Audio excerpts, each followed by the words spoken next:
What's going on, YouTube, man? Welcome back to another video. Now before we jump into today's video, man, you should have know what you should have been did. Like, comment, and subscribe. We trying to save the world. We trying to save as many people as we can. So make sure you hit that post notification bell so you don't get that post nut clarity, my guys. Now listen, man, today I have a rather anticipated video for y'all because I haven't been getting much reactions out lately, so I'm very excited to be reacting to today's video. So today's video is young women approached an older woman in the parking lot and learned quickly. So this is from my guy Infinite Colors. A lot of y'all may know who he is. You know, he drops a lot of female content and the modern women and all of that. So, you know, let me know if you guys want more of these videos and I'll keep bringing them, man. But without further ado, let's just jump into the video.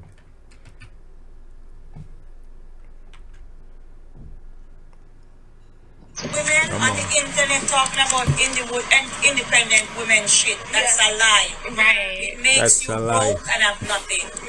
I bought 2 houses by myself. I could have millions of dollars if I was a nice girl with a man, being humble.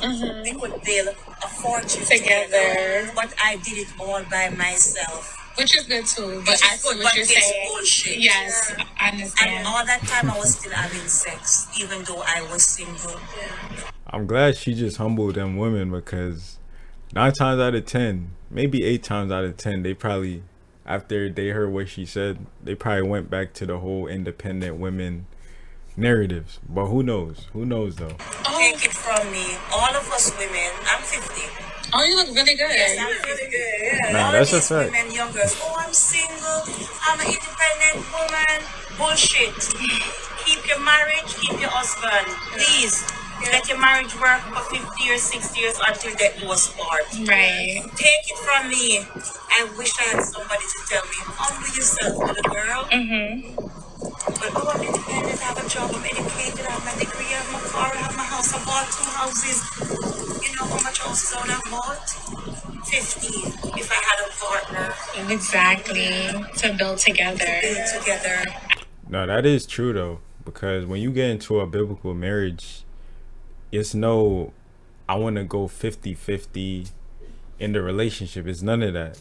You know, the man is the head, right? So he's the one who's the provider. So what she's saying is facts, man. If she would have just humbled herself and got her a God-fearing man, she wouldn't have to have bought however many houses she said. I think she said 2. I don't even know what she said. I forgot what she said, but let's just play the video, man. I hear you. Thank you. Have a good one. He's actually not lying. I've talked to other older women who were pretty but were beautiful when they were in their 20s and their 30s, and they said the same exact stuff as her. Look, think about it. She's 50 years old and she looks like that. Imagine what she looked like when she was 20 and 30 years old. Right. She's not lying. The issue is a lot of women that's her age are trying to compete with the young women and are not giving advice to the younger women on what's really going on, giving us the situation that we have now, especially with women in our community. Also, on top of that, all the other type of bull crap that we, deal with just as a people. We all know that women in their 20s, they feel like they got the world in their hands and they have no concept of time, not realizing that that time will pass. And there's no one around her age giving them that type of wisdom, telling them like, listen, that's the time you're in your prime as far as beauty. That's the time period where you should be securing a relationship with pretty much a high value man or somebody that you can build with. But instead of telling them that, they tell them men ain't this and men ain't that and go out and have fun and live your life. Don't get tied down to no dude and stuff like that because they're bitter. That's like, true. nah, give them the real. It's a beautiful thing when a woman, anyway, it's a beautiful thing when a woman does that with a man and builds with a man. That's It's true, a scam man. that's become so normalized that we don't even realize it's a scam anymore. I'm an independent, strong black woman. I don't need no man narrative is a scam. Here's why. Society has conditioned us to believe that we don't need anybody, we don't need any support, and we can do it all on our own. What a lot of us has accepted as normal is really not normal. Households were created to be 2 adults and children. The price points that the world is set in now requires 2 incomes. That's why you're working 2 jobs. You know, and I want to say shout out to the single mothers out there that's doing it all by themselves. Although that is not how it should be done. You know, those women are very strong women, you know.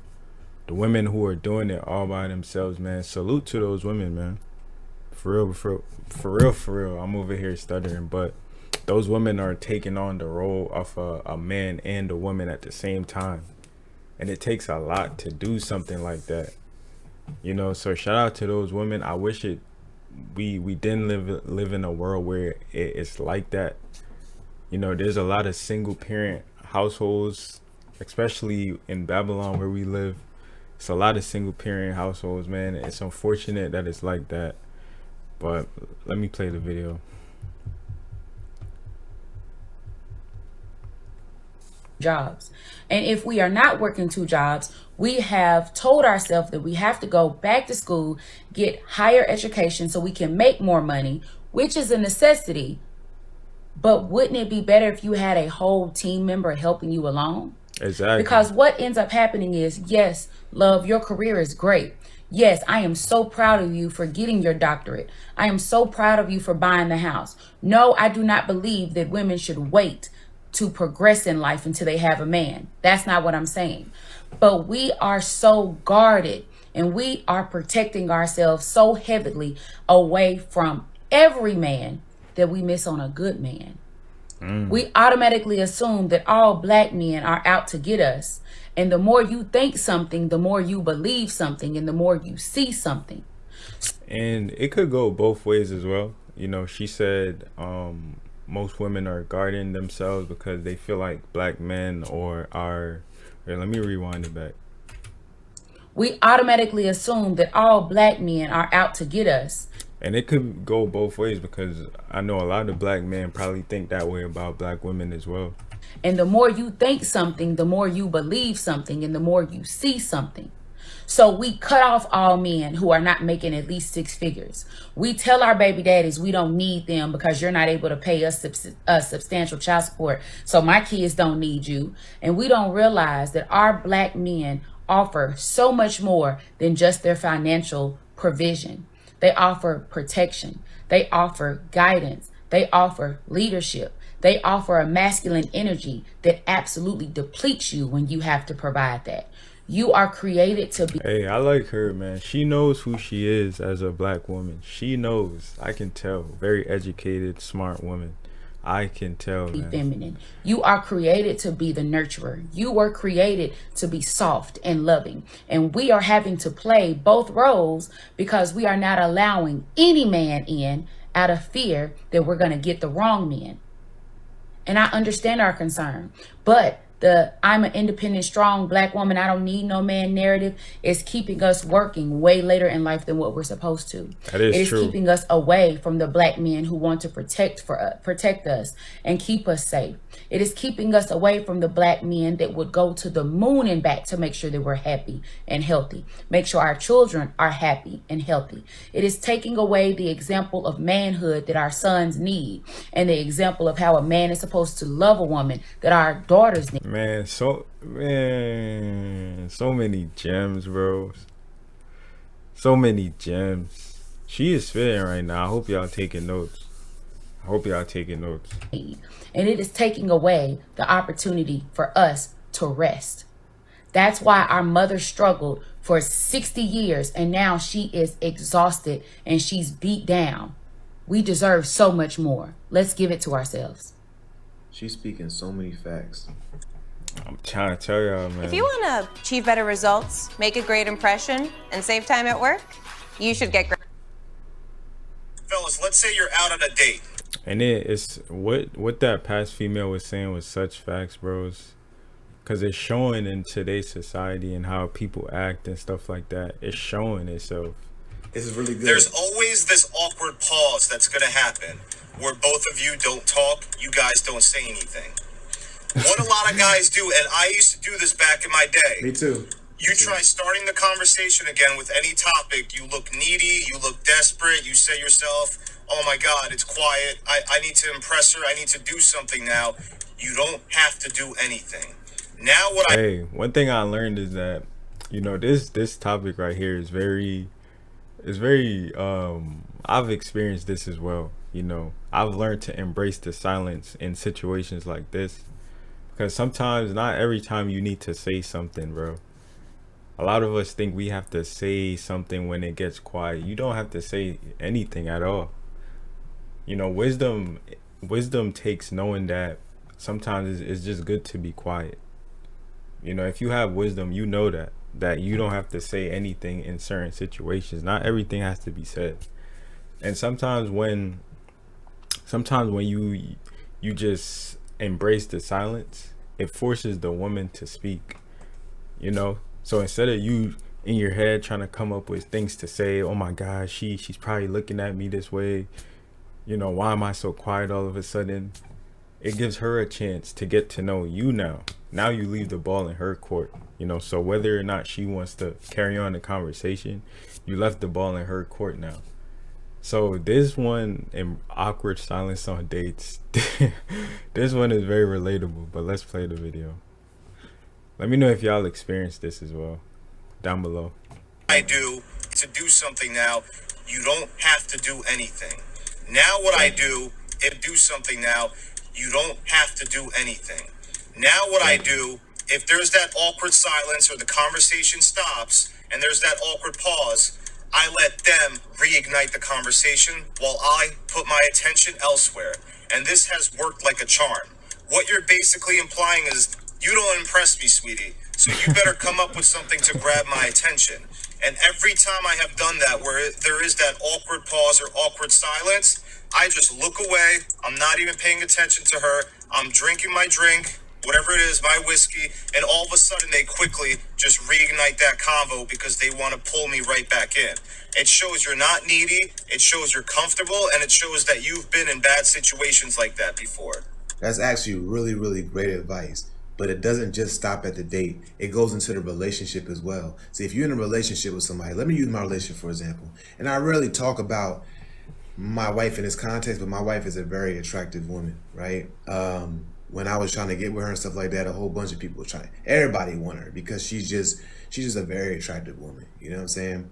And when I first started talking to her, I'm not gonna lie, I was so amazed of her beauty, and I was so happy to talk to her that she was so used to her. I told her this before, and we're actually about to celebrate our 4th year anniversary pretty soon.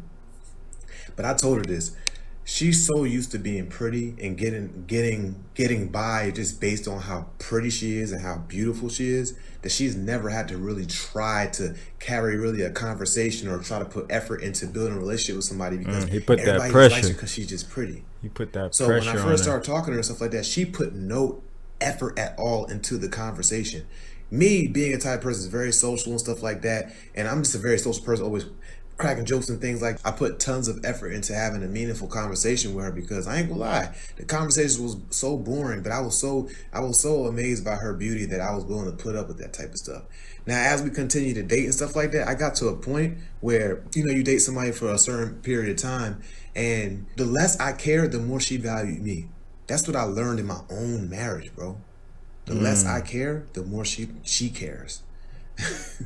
He ain't lying, Man, I'm trying to tell y'all, like, the human psyche is so complex. There's so much that goes into it that I can't even explain. But it's so interesting at the same time because, like he said, the less needy and, you know, desperate he came off, the more she wanted him. You know, although that kind of is rooted in some red pill ideology a little bit, there is some truth to that. I will say, because no one wants somebody who's always up under them like 24/7, you know. But it I feel like it varies at the same time, you know, because it does root from a red pill type of mindset that, oh, don't text her back for these amount of hours, don't meet up with her every single week or something like that. You know, to each his own though. To each his own. It might not happen to everybody. So I admit, care. A lot of women are cares. just different. He ain't lying. The less I care, the more she cares. He ain't lying. So I admit to simping for my wife before we were married and stuff like that. I do admit to simping for her. The reason why she continued to go forward in a relationship with me, I believe, is because I didn't simp all the time. I had my moments of simping, but I didn't simp all. Overall, I was the alpha in the relationship and things like that. And I'll be straight up with her and stuff like that. But there'd be those things I would simp over, and she would pretty much have the power at that time. You know what I'm saying? Like, when you're dealing with a really attractive woman and stuff like that, you can't. The best thing to do is to treat them regular. It's the best thing to do because everyone else doesn't treat them regular. See, because they're beautiful. See, when you treat them regular, it sends a signal to them somehow, some way. This is how they perceive it, that you are used to dealing with beautiful women. You're used to dealing with upper echelon people. You're used to dealing with people of high status, high caliber. You have confidence. They look at that as a very strong attribute when you're. But don't get it twisted though. It's nothing wrong with giving a woman compliments. It's nothing wrong with that, man. You know, this is why I do not like the red pill, because the red pill, it twists up like natural moral values that we should be operating in, and they twist it to make it seem like it's a bad thing. But it's nothing wrong with giving a woman compliments, bro. There's nothing wrong with that. She's not gonna like you any less if you do so. But it also depends and varies on what type of women you're dealing with. That's why I say you gotta use discernment when it comes to these women, because most of them are just with you for the validation, for the nice lavish trips. Some of them are just with you for that reason. So you have to know who you're. Oh, my mic almost fell. But you have to know who you're dealing with in situations like that, when it comes to giving compliments at least. But don't feel like you don't ever have to compliment a woman. You know, it's just manipulation. That's all I gotta say. Cause that's what the red pill gonna say though. That's what the red pill gonna say. They look at that as a very strong attribute when you're not like. They look at that as a very strong attribute when you're not like, oh my goodness and stuff. And you really keep your composure and you really not sweating them. You know what I'm saying? Like, it just works like that. Now, it's not 100% success rate, because if she's truly not feeling you, she's just not feeling you. Like, honestly, exactly. I'm not saying there's nothing you can do about it, but based on my experience, I try not to deal with people who aren't truly interested in me anyway. So I don't really know what that's like. I'm not about to be chasing no female and stuff like that. She has to see my value, and I have to see her value as well. That's how I look at it. Anyway, stay blessed, everybody. That is true. If a woman does not see your value, then why are you sweating her, bro? That only leads to stress and headaches. That's all that leads to. So if a woman not showing you interest, then why are you still pursuing her? Why are you trying to force something that shouldn't be being forced? You know, it just makes no sense. But let me know what you guys think about this video, man. There was some little red pill seasoning in this video, but let me know what y'all think down below. Drop a like if you liked the video. Comment down below your thoughts and opinions. I already said that. But subscribe if you're new, man. Listen, share the video. I'll catch you in the next one, and I'm out.